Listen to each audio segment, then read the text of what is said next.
593 orang penyuluh pertanian di 21 kabupaten atau kota di NTT, minus Kabupaten Saburai Jua, yang tergabung dalam Forum Komunikasi Tenaga Harian Lepas Tenaga Bantu Penyuluh Pertanian atau FKTHL-BPP, sampai sekarang masih menanti keputusan pemerintah pusat untuk mengalihkan status mereka dari THLT-BPP menjadi pegawai pemerintah dengan perjanjian kerja atau P3K. Di NTT sendiri masih ada 487 orang di 17 kabupaten yang telah mengikuti tes P3K. Namun, hingga hari ini mereka belum menerima surat keputusan atau SK tentang P3K. Oh iya, kami dari Forum Komunikasi THP-BPP NTT ini memang sampai saat ini kami mempertanyakan tentang alih status, percepatan alih status kami sebagai THLT BPP menjadi ASN P3K, yang mana ada 17 kabupaten yang sudah tes sampai dengan saat ini, sudah 1 tahun lebih, tapi belum ada kepastian statusnya. Padahal hasil seleksi tesnya itu sudah ada, sudah sampai di tingkat kabupaten masing-masing. Tetapi terkendala dengan adanya peraturan turunan dari undang-undang yang dimana peraturan presiden yang kami tunggu tentang penggajian dan tunjangan ASN. Ini yang belum terbit. Kami mengharapkan pemerintah pusat merespon ini supaya segera diterbitkan sehingga teman-teman bisa dialihkan statusnya. Kami yang belum ikut tes pun bisa dibuka peluang yang sama, peluang kedua untuk kami bisa mengikuti seleksi pada tahun ini. Kami berharap. Mungkin itu harapan kami, dan juga bagi teman-teman kami yang sudah mengabdi belasan tahun, tapi karena batas usia pensiun mereka harus diberhentikan.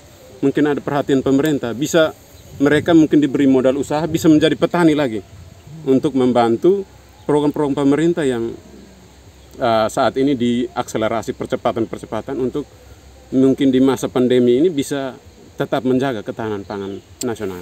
Solusinya mungkin pada peraturan presiden ini.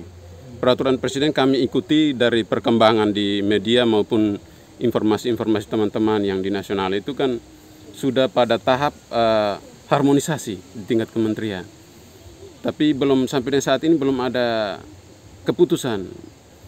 Mungkin proses harmonisasi ini apa terkendala situasi sekarang adanya pandemi, atau mungkin ada kajian-kajian yang belum final. Kami berharap ini jangan terlalu berlarut-larut seperti semangat dari Bapak Presiden itu, supaya ada percepatan, sumber daya manusia ini dikuatkan dengan status yang lebih baik, pasti kami akan lebih maksimal berjuang. Selain itu, ada 107 penyuluh yang bertugas di Kabupaten Kupang, Lembata, Flores Timur, dan Kota Kupang belum mengikuti tes P3K. Sylvester berharap pemerintah pusat segera mengakomodir 107 orang ini pada seleksi tes P3K tahap 2 di tahun 2020 ini. Kami di Kabupaten Kupang itu ada 30 untuk penyuluh yang kontrak atau THLT-BPP ini. Status kami juga sama seperti teman-teman di 3 kabupaten lain yang belum melaksanakan tes P3K. Itu karena alasannya ketersediaan anggaran dari Pemda Kabupaten Kupang. Kami sudah melakukan koordinasi dengan Pak Bupati Kupang. Sudah dijanjikan juga kepada kami untuk kalau ada pembukaan tes P3K tahap kedua, beliau bersedia untuk mengikutkan kami sambil dia menyediakan anggarannya itu terlebih dahulu, sehingga pada saat selesai pengumuman, kita selesai tes, kemudian pengumuman kelulusan, tidak ada masalah lagi dengan anggaran karena beliau sudah menyediakan. Nah itu. Tapi yaitu kendalanya sekarang hampir semua teman-teman di 17 kabupaten itu yang sudah melaksanakan tes, nasibnya juga belum jelas. Masih sebagai masih sebagai THLTB juga, karena memang kendalanya itu tadi di salah satu peraturan presiden menyangkut penggajian itu belum keluar sehingga menghambat. Kalau di Kabupaten Kupang lahan pertanian ada berapa hektar, Om? Untuk Kabupaten Kupang secara keseluruhan itu untuk potensi lahan basahnya itu kurang lebih 19.000 hektar. Nah, itu usaha taninya itu kebanyakan musim hujan itu padi sawah. Kemudian musim tanam kedua itu yang kondisi airnya bagus, ada yang melakukan penanaman padi, ada yang jagung, kacang-kacangan, dan juga hortikultura. Di Kecamatan Kupang Timur itu salah satu daerah yang mempunyai potensi lahan paling besar di Kabupaten Kupang. Itu lahan sawahnya ada 5.300-an hektar dengan potensi padi untuk Kabupaten Kupang itu sebagian besar di wilayah Kecamatan Kupang Timur. Gitu. Jadi memang di kecamatan kami itu pendampingannya memang cukup banyak dengan berbagai macam kegiatan yang baik oleh pemerintah pusat maupun pemerintah daerah, khususnya provinsi melalui program gubernur yang sekarang mungkin lagi gencar-gencarnya itu yakni tanam jagung panen sapi TJPS.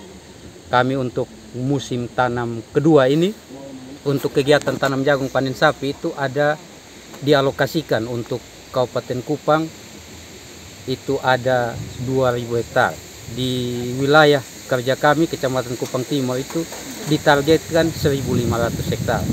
Dan itu kami sementara melakukan verifikasi lahan. Ada yang sudah mulai melakukan penanaman perdana. Nah, untuk itu ya kami sebagai penyuluh di lapangan, khususnya kami yang THR TBPP ini sangat mengharapkan dukungan pemerintah pusat, khususnya menyangkut alih status. Sehingga itu lebih memotivasi kami untuk lebih giat lagi bekerja di lapangan. Bagaimana kami mau bekerja, dituntut untuk mendampingi petani, mensejahterakan petani, tapi kesejahteraan kami sendiri selaku penyuluh di lapangan tidak mendapat perhatian yang maksimal dari pemerintah. Sudah 13 tahun ya? Mereka mendampingi kami. Hal-hal yang mereka bantu kepada kami yaitu mereka memotivasi kami dan mereka mencari cara supaya kami bisa mendapat bantuan. Sejauh ini apa yang menjadi kendala pengelolaan lahan di sini? Lahan. Kalau yang menjadi kendala itu adalah air. Air ini kendalanya dari 2016 karena debit airnya berkurang, maka pengelolaan pertanian ini juga Macet. Sudah buat permohonan atau proposal begitu ke Wali Kota Kupang? Kalau untuk proposal ke Wali Kota belum. Belum ya? Iya. Kalau ke kelurahan kita sudah berbicara dengan Pak Lurah tentang air ini, jadi di masalahnya belum tuntas juga begitu. Oke. Pak Wali, ini kami baru dari lokasi tadi. Di Kota Kupang itu lahan pertanian sawah itu di sekitar 200 hektar kalau tidak salah. Ya. Nah, sekarang ini karena mungkin kemarin musim hujan itu pendek, sekarang sebagian petani mengalami kesulitan air gitu, untuk lahan pertanian. Apakah pemerintah kota itu punya program sumur bor kah atau bantuan seperti apa untuk mengatasi krisis ini? Kalau sumur bor memang kita punya program, tapi program-program itu biasanya pada saat DPA itu sudah ditulis sumur bornya daerah mana. Jadi kadang-kadang kita tidak semena-mena bisa pindahkan, itu persoalan. Kalau saja informasi itu dikasih jauh hari sebelumnya, kita perlu cadangan ini, kita sudah siapkan itu. Sudah bantu itu kita minta bantuan dari kawan-kawan untuk menyetujui. Tapi saya pikir itu catatan buat kita, sehingga catatan ini saya juga akan sampaikan ke kawan-kawan di PDAM untuk membantu mereka. Itu catatan saya, dan saya pikir kalau memang ada sumber air yang pasti kita akan bisa kerjakan. Contoh macam di sumber air di Laban, biasanya kalau di bawah tahun 2016 berkelimpahan air situlah aktivitas pertanian itu jalan. Sekarang itu kan ada 2 warga yang kebetulan mungkin sumber airnya ada di dalam mereka punya lahan. Mereka juga ada bisnis jual air gitu, itu yang kemudian juga membuat debit air juga menurun gitu. Itu ada langkah-langkah apa? Oh, itu juga dikritisi oleh teman-teman dewan, itu harus kita acungin jempol. Jadi kita diminta untuk dibikin peraturannya.